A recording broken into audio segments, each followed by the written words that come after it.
In this video, I'm going to clean the feet that came with the Singer 319K, the green machine.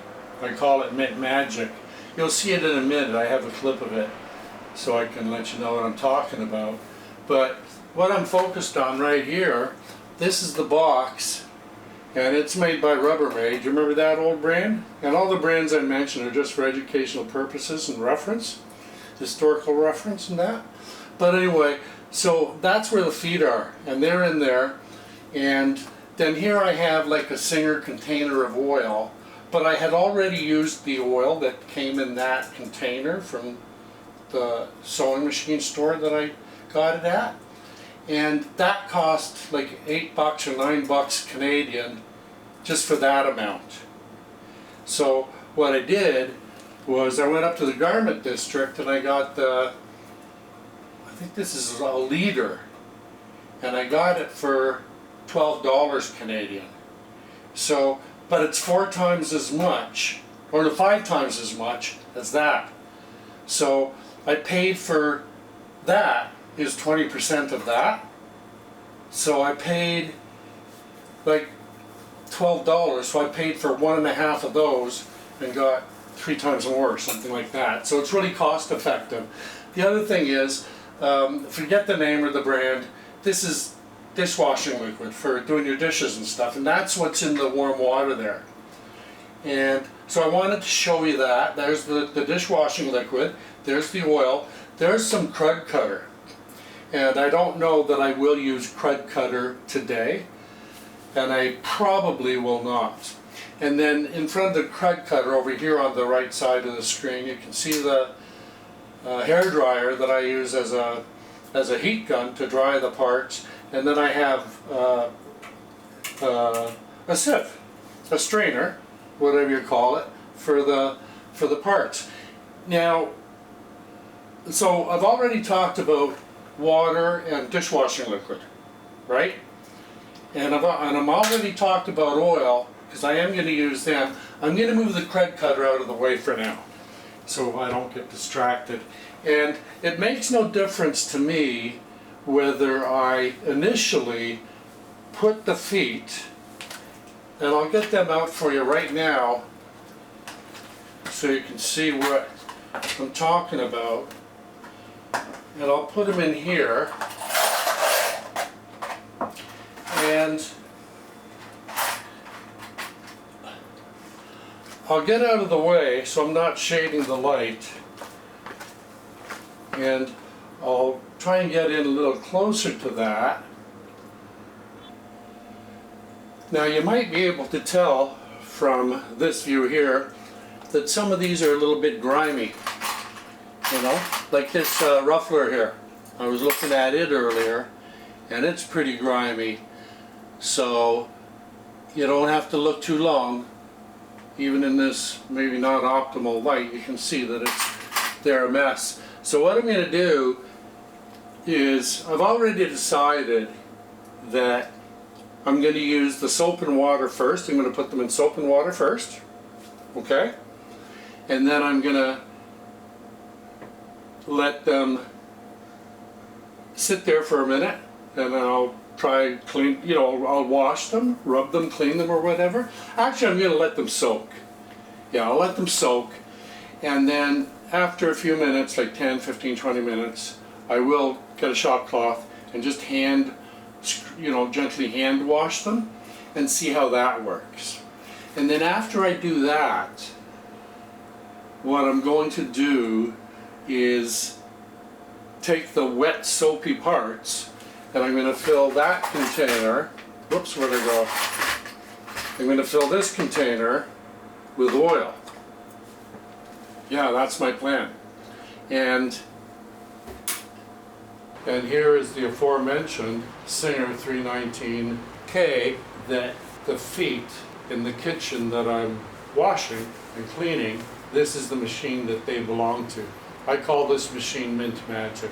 There's at least 2 or 3 videos about this machine if you go back into the playlists or go back a couple of years. But anyway, there it is there. So I just wanted to, you know, give a face to the actual machine, that the feet that we're cleaning in the kitchen sink and all. This is where they connect to. Now, that's where the oil is going to end up. After I wash these or whatever, they're going to end up in oil there. Now, I want you to know that it really makes no difference. I've had equal success soaking them in oil first and letting them soak for 20 minutes, half an hour, whatever. And then, you know, with my hands and maybe a toothbrush or something, you know, that works appropriately, give them an initial cleaning that way. And because it's oil, you can just let them drip dry on a shop cloth. And that's normally my first choice for washing, for cleaning parts, especially these feet. But nonetheless, I'm committed to try it with the soap and water first and see what kind of a first cleaning I can get, just letting them soak for maybe 15 minutes, 30 minutes in the soapy water, and then give them a wash with my hands and a shop towel or a toothbrush or whatever, and then see whether I want to blow dry them. But I will put them in oil right away, because if I put them in oil right away, after I just, you know, kind of drip dry them, shop dry them with the shop towel, clean up all the excess water, and they're not quite spotlessly dry, but, you know, the water's gone, and then I can put them in the oil, and the oil will take care of whatever minimal moisture is remaining there. So that's kind of the thing that my point is, that it makes no difference whether we do it with soap and water first or oil, but we'll put them in there, and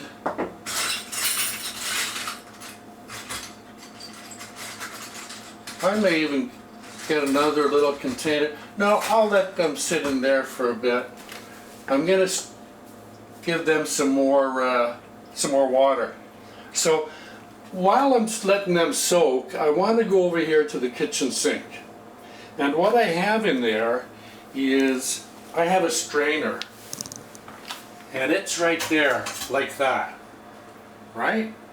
And yeah, it's invaluable, because if anything comes even near there, well, there's a gap there, but that's the last protection.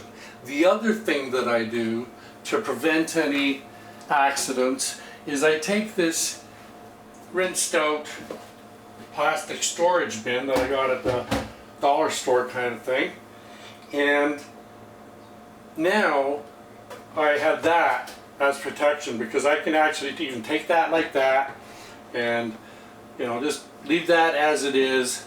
And if I need to do anything else, like if I want to blow dry it with the hair dryer and the strainer, I can do that here. So it's really kind of a seamless way to do it. So, but what I do want to do is I want to change that water, because it's cool now, and I want to have like warm water. So I'll just take that, and I'm going to take this out for now. So pardon the noise. Oops. Thank you. And through that strainer. Cool. And now I'm going to get some warm water and dishwashing liquid. Oh, look at the bubbles. Isn't that nice? It's coming. There, that's closer to hot than warm, so that's okay too. So there, I've got that. And I've got that. Oopsie daisy, I spilled the oil. I'm just going to put that there for a minute. I'll get that white. My second last line of defense from the drain. And what was I going to do now? I was going to, I'm going to put them in the soapy water, the warm soapy water. There.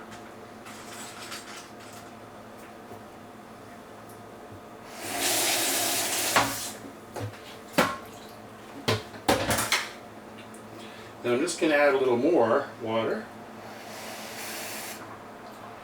like that, and let it sit for 10 minutes or so, maybe a little longer. I'm going to tidy up. Thanks for viewing. Appreciate you watching. So for this next part of the little clean, we see the parts in the container in my second last safety feature before the drain, and all I'm going to do is take my strainer and these parts and just let the water go into that white container. So if I've made a mistake or there's some kind of extremely small set screw that I don't know exists, it will be in there and I will see it before I throw it out.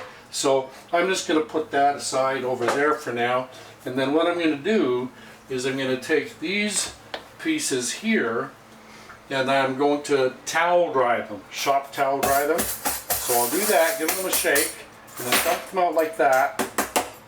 There we go. And I'll set that aside also. So now I've got the soapy pieces, they're covered in water. I still see there's grime on there, on them, you know. And so I'll give them a towel dry. And this is the first sort of towel dry. And then I'll get another towel.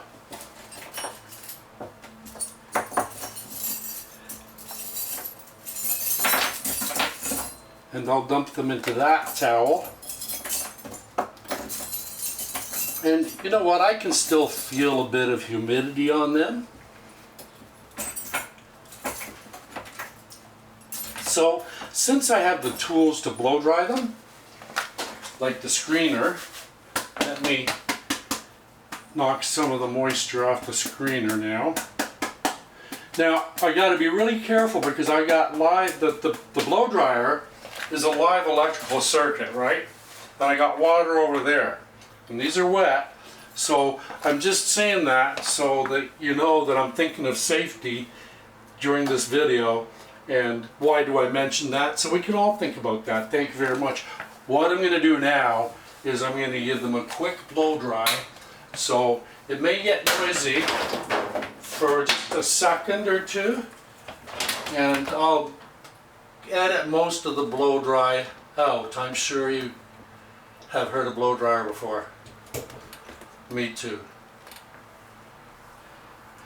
And now I'm just going to place them in there.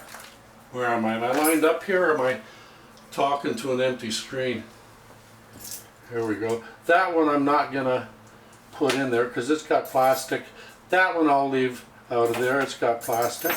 You know what? To heck with it. Put them in there. They can't take a little bit of heat, so what? Hey, just like humans, we take a little bit of heat all the time sometimes, don't we? Well, it feels like it, maybe not always. Here we go. So I'll get a little cloth out of the way, and then just going to give a noisy blow dry here. And what I do is I go in from the top, but I also go in from the bottom with the hair dryer, the blow dryer as well. So just kind of shake it around. And, I mean, it's not a big piece and it's not soap, because most of the moisture already come off with the shop towel. So let's dump it out and we'll see what kind, if we get any moisture after. Those are pretty warm. I don't really feel any moisture, you know. So what I'm going to do now is, for the next part of the adventure, first of all, I'm going to unplug that hair dryer and get that strainer, and I'll just put them right out of the way over there.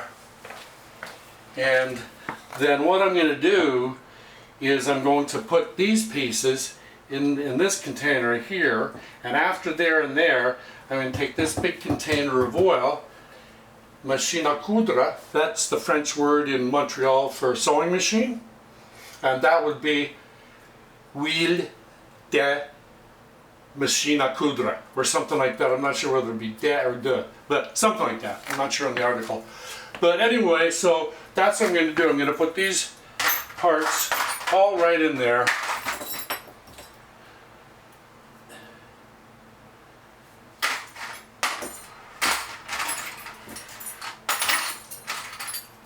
Well, those ones I'm going to leave out.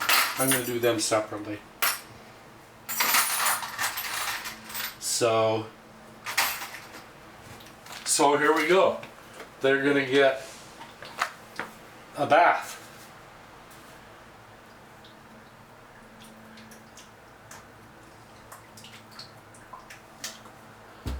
So that's pretty oily.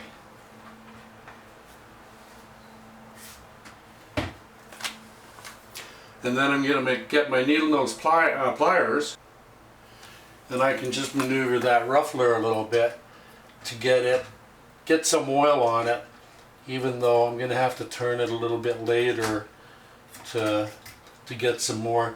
And likewise, while I'm at it, I'll take one of those other pieces that I used earlier for mopping off or drying off or whatever, and there's a kind of dry part of the towel there. And what I'm going to do is just put these in the oil just for right now. Just let them get oily, like the metal parts especially, not so much plastic, and then let them just sit like that. And same with that one there. It's not that dirty anyway. It's really actually quite clean, but I'll just let it separately soak like that. And then that one I'm going to put up there for now. So I'm going to play around with positioning that in the oil for the next probably half hour or so, maybe a little longer, because I have other things I can do for this video and in the shop in general, in the in the living room workshop. But that's how I'm doing it. Now, what will I do from here? I will take them out of the oil, and I have toothbrushes.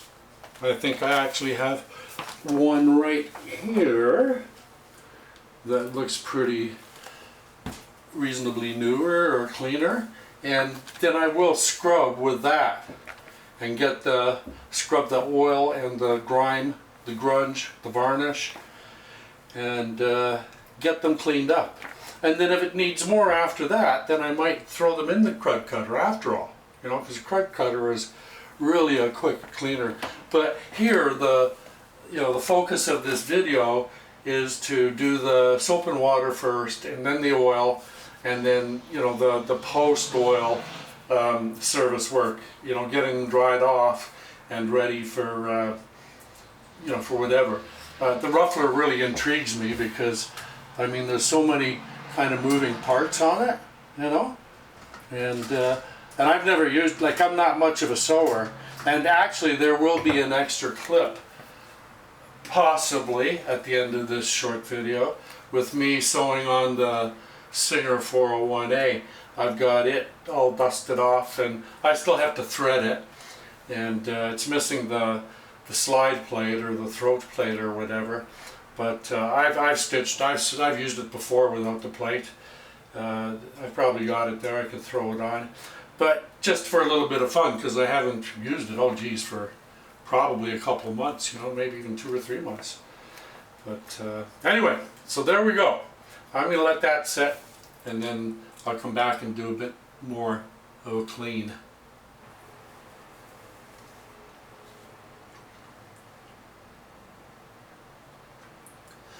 So this stuff has been soaking now over here in this plastic container. And what I'm going to do with this stuff on the left in the white storage container, that water, I'm going to drain it. There's nothing in there that I need. And I don't even want the soapy water, do I? No, I don't think so. So I'll let that out. And then I'll put that back in there, even though I hopefully won't need it. So where I'm at now is these parts have been soaking for the better part of a half hour. So I'm going to get one of these little scrubber rubber things here. And I'm also going to get a toothbrush. Are we lined up a little bit there? I think we might be. Towel's about to fall. Oh well, put it in there. And so all I'm going to do with that is just sweep it with the toothbrush gently. Now, no real pressure, just steady as it goes. And that'll let that oil get into all those, you know, double, triple layers of thin steel like in there and especially down here. And then I'll just put that one right like that. It's done, so I'll let it sit. These are easy, these little pieces like that, they're a gift. Then we get some of the other easier ones. This little thing, nut or screw or whatever, bolt, it's still grimy. I can see that I more than likely will use KRUD cutter on, maybe not on all of them, and I may just do it locally, like one piece at a time, you know, spray it on one piece at a time with a shop cloth behind it. So that one came out pretty good. Or maybe, you know, some of them weren't all that grimy to begin with, you know. This one is, but that could be rust as well. Could be from humidity, not just grunge. And I think that's what maybe it is. See, and the other thing that I do depend on a lot for cleaning nearly everything is 1500 grit wet dry sandpaper. You can do a lot with that because it, and I have like 1000 and 800. Don't go much below 800 for, you know, my sewing machine parts and sewing machines, unless it's really required. So yeah, it's just a steady process of circulating that oil to remove anything that's loose. And it's really a great way. Like, I don't sew, I would like to sew more. That's why I'm doing a little bit of sewing at the end of this video, maybe. Maybe will, maybe not. But I do have the sewing machine ready to up and sew, so we'll, even if I don't on the end of this video, I'll probably do a bit of sewing on some other video. So I've got all this oil, and it's unfortunate because, you know, I may not use it for, again, for a while. I'll keep this oil in here for today because I'm going to do some other cleaning later, where, you know, probably non-filmed, like not making a video, just cleaning it because it needs to be cleaned. Because I've been doing kind of like an inventory and reorganization and all that. So there, everything's wiped off from the oil, and now I'm going to get some more paper towel. Actually, what I'm going to do is I'm going to fold this piece of paper towel that I have right here. I'll fold it like that, and I'll let that start to dry off. That one as well.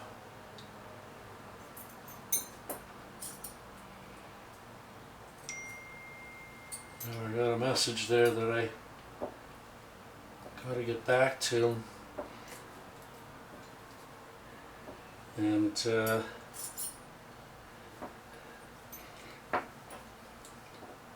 really happy. Somebody I'm related to got their life ambition job kind of thing. They're not even 40 years old yet, so it's really stunning. So that's where that's going now, and I am going to get this oil off my hand before I grab the roll of shop towels, because I want to get another bit of shop towel. That can go over there. But yeah, there's a lot of flexibility here. You can, I think if I was going to do it again, I'd probably go with the oil first and then right to the KRUD cutter. So I'm just going to take that and wipe it off. Get the loose stuff. Likewise here. And it's just a process, one piece at a time. Or maybe I could put all of them in, you know, a few of them in there, but no, why? What's the rush? And the other point is that I can give them a little bit of a clean while I'm soaking up the oil off of them. Maybe when that oil comes off, it'll have some grime with it. There's one of the plastic pieces there that I was being really careful with.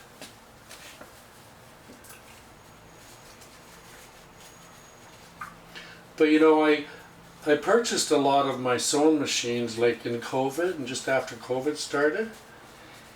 And so, you know, I was getting a lot of machines for like 25, 30 Canadian dollars, which is not a lot of money really. There's that one with a bit of plastic, we'll put it over there.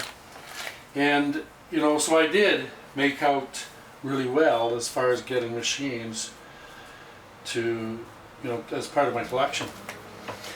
And because I was in business and doing trade, I was allowed to cross the border between the province of Quebec and the province of Ontario. Because you weren't, you know, the border was closed when COVID first came on.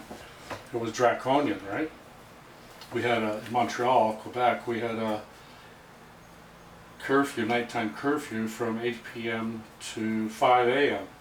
except for walking the dog, so the pets could do their business. But apart from that, and the fines were steep. It was like, you know, 1,600, 6,000. I mean, it's Canadian dollars, so it's only like 3/4 of what an American dollar is worth. So there we go. Enough about COVID and how terrible it was for me and all that. And I'll edit that part out for sure. But now I'm going to get KRUD cutter and go after them with the KRUD cutter. This is going to be very simple and straightforward. Also, what I'm going to do is pick up these parts with my hands, but I have this pointer, so I'll use the pointer. Get it on there. And what I'm going to do is I'm going to spray it with KRUD cutter. Just like that.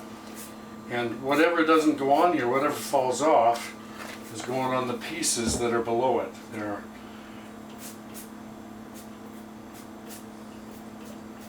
So, there, I'm just going to let that sit, and I'm going to do the same thing. Not so much on the plastic, I probably shouldn't have even done that, but I did. Where's that other one? I don't need to do that one either. But this one I can do because it's grimy a little bit. Not as much as the ruffler. Actually, I'm just going to do them all right there as they sit, and then lift them. That one's really grubby. It does stink. KRUD cutter does have a scent to it, but it's organic and it's supposedly it's non-hazardous. But they're just it's really not a lot of work cleaning these things, you know. The setup is actually the lion's share of the work, it seems.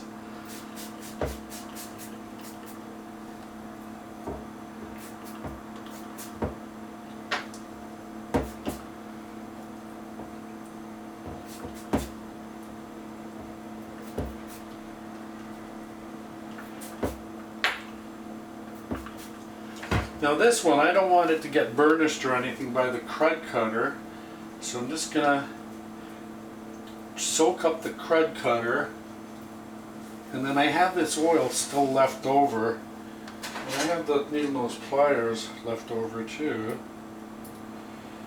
so I'll just put that in there like that again and then let it dry separately from the oil over there. Cool. What am I going to do now? Well, I'm going to turn those over.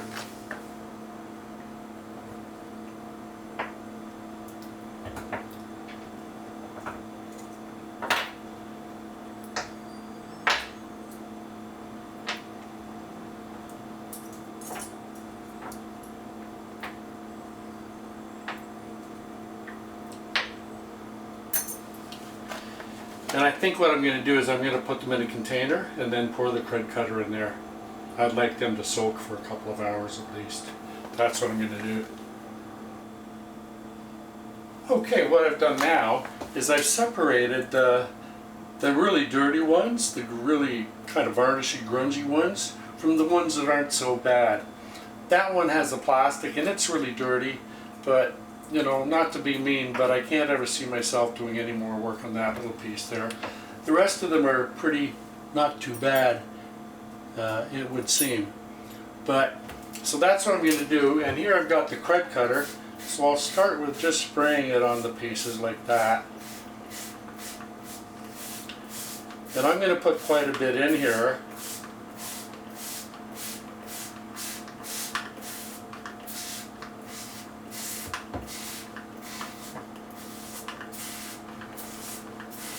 Now this is 100%, so I could always, you know, entertain the option of doing 50-50, but I never have. Like, I've always used KRUD cutter at 100% strength, and it's always worked excellent, you know.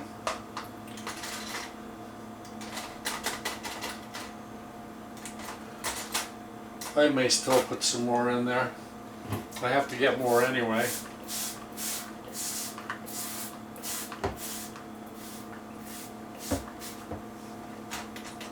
Put it down and see how much it, maybe I'll put it down that way. There.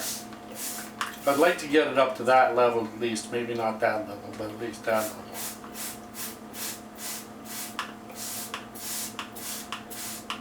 And I'll find something else to clean. Oh, I can guarantee that. No shortage of cleaning around here. Let me see how that's going to work out if I set it up like that, or turn it like that.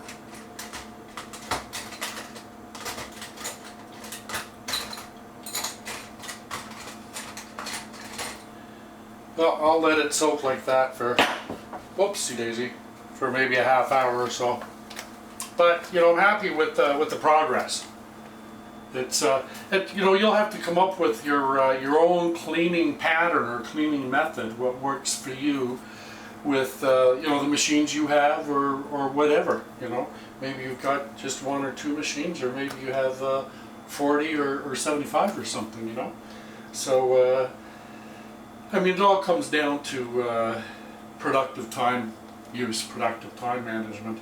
I do spend a lot of time, because I am a minimalist, and I use hand tools in my hands as opposed to electric tools a lot of the time. And but I'm retired, kind of, even though I keep extremely busy doing a number of things. So I guess my time is flexible in that respect, that I don't have to be, you know, in an office or somewhere, you know, every day, Monday to Friday, between 8 and 5 or whatever. It's unfortunate that way. So yeah, very simple. Find what works for you, and once you do establish what works for you, you can get it to a minimum amount of cleaning work that needs to be done. I remember when Guy was training us in our job, he said, the more you do, the more you may have to correct. So he said, if everything's going fine, and what he was talking about was running freight trains. I was being trained as a locomotive engineer. And he says, when it's running fine, he says, let it run. He says, it'll do its thing. He says, as soon as you do something, then something else is going to happen that you're going to have to, you know, respond to as well. Let sleeping dogs lie. Okay, I'm back with you here, and I'm going to give these pieces gentle scrub. They're still soaking in the, bathing in the KRUD cutter, 100%.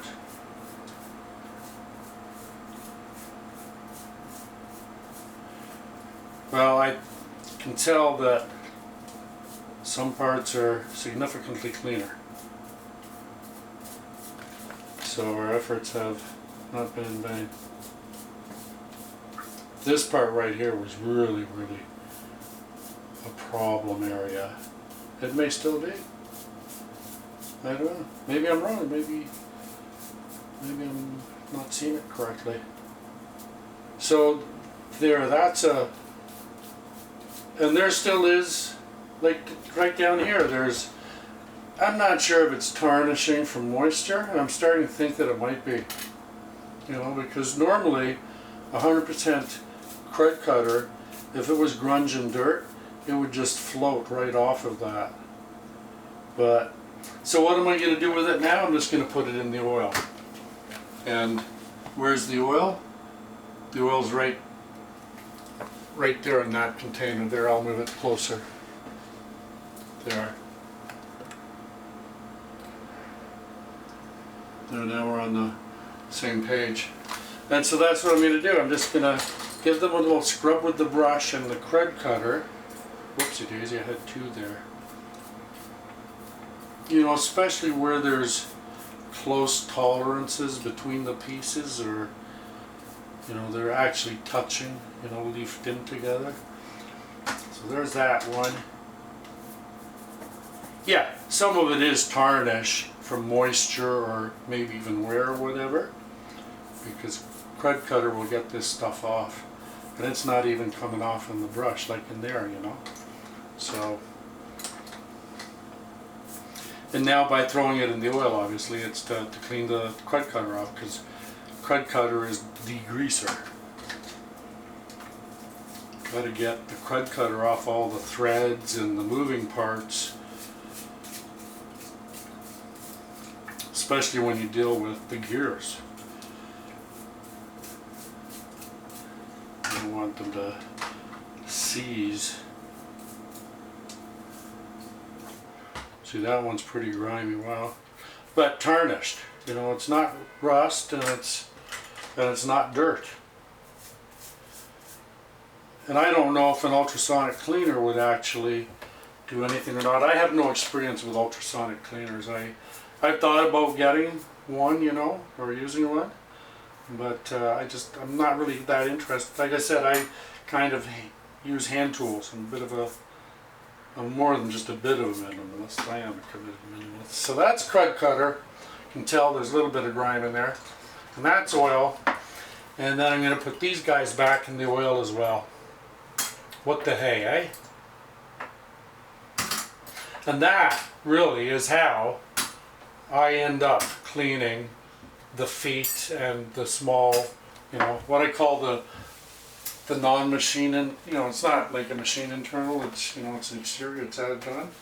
So that's where I'm gonna go with that. I hope that you found this helpful, and I hope I kept the frame on the topic. But there, now you know what I was talking about anyway. So yeah, thanks for being here. Hope this was helpful to you, and stay safe, have fun. If you feel inclined to do subscribe and like and notify and all that stuff, and we'll see you next time. So have fun, stay safe, adios for now, amigos.